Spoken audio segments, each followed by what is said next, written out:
Le module Candam Photo Web 8 pour Joomla 3X permet d'afficher vos archives ou collections digitales dans les pages de votre site Joomla 3, en utilisant le principe des modules, qui est standard dans Joomla. Il y a deux scénarios d'utilisation courants. En premier lieu, vous pouvez afficher une liste d'archives ou collections recherchables par l'utilisateur. Il peut ensuite parcourir l'ensemble des résultats et voir les aperçus des actifs images, documents et vidéos. En second lieu, vous pouvez n'afficher que certains actifs que vous voulez mettre en valeur, sans possibilité de recherche utilisateur, et en préfiltrant les actifs montrés selon des critères de recherche sur les métadonnées, comme ceux utilisés pour les recherches photo web. Voir la vidéo de configuration du module pour plus de détails sur ces deux modes de configuration.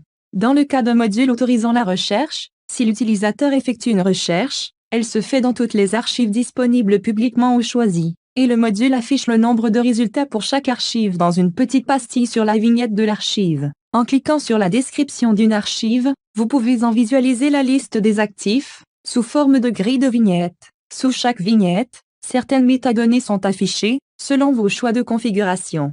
Puis, en cliquant sur une vignette, vous pouvez en voir un aperçu plus large, ainsi que les métadonnées que vous aurez configurées pour apparaître sur l'écran d'aperçu. Voir vidéo d'installation et de configuration pour les détails sur la configuration des métadonnées de module. Vous pouvez effectuer plusieurs recherches successives, cependant le module ne supporte pas la recherche à l'intérieur d'une recherche précédente, donc comme il s'agit d'une nouvelle recherche, vous êtes automatiquement ramené à la liste des archives disponibles, sauf s'il n'existe qu'une seule archive dans la configuration. La recherche supporte les mêmes fonctions que celle de photo web, vous pouvez donc par exemple, utiliser la recherche booléenne dans vos critères. Par exemple ici nous entrons une recherche croisée, Introduction and PowerPoint, qui nous donnera les résultats correspondant au croisement des deux critères.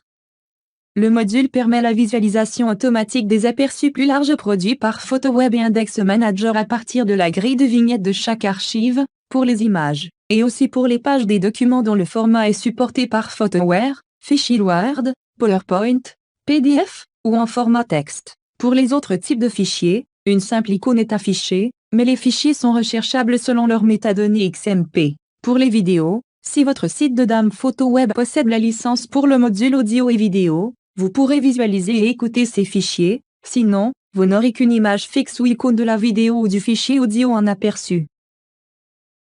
Dans le cas où les vidéos sont accessibles, vous pouvez alors en voir un aperçu léger et streamable via le fichier proxy au format MP4, créé par l'encodeur du module optionnel PhotoWeb. La vidéo est rendue via un tag HTML5 standard, qui permet une lecture rapide et le contrôle complet de la timeline, et qui supporte le mode plein écran. Pour passer en mode plein écran, cliquez le bouton correspondant sur la barre de contrôle. Pour revenir au mode normal, appuyez sur la touche échappement ou escape de votre clavier. Le module est multi-instance, c'est-à-dire que vous pouvez avoir plusieurs modules Candam Photo Web 8 affichés sur la même page Joomla, et même, à la même position de votre template, sur la même page, comme dans notre exemple. Vous pouvez ainsi mixer des instances de modules restrictifs, sans boîte de recherche, et des modules plus ou moins restrictifs avec une boîte de recherche sur la même page. Cette flexibilité du module permet son utilisation pour la plupart des besoins d'affichage média des sites web, et ceci, dans le respect du format de votre template Joomla. Mettez en avant des événements, lancements produits, actions promotionnelles ou autres actions ciblées, simplement en affectant des métadonnées d'identification de votre action à vos actifs, puis en utilisant ces valeurs de sélection dans le filtre de votre module d'affichage.